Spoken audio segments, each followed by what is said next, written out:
বিআই সাহেব, রাত তো অনেক হলো, অনুমতি দিলে আমরা এখন যেতে পারি। জি জি ভাই, জি। জাহিদ, ড্রাইভারটা গেল কই?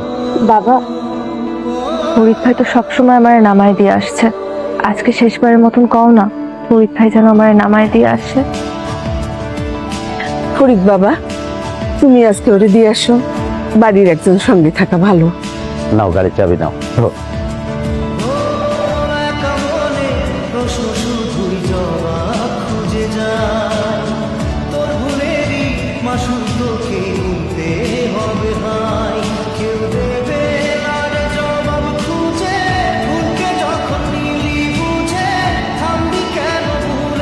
কোনোদিন বলতে পারি নাই তোরে আমি কতটা ভালোবাসি, অনেক বেশি ভালোবাসি রে যে তোরে ছাড়া কিভাবে বাঁচব রে, কারণ আমার কাছে তুই জীবন।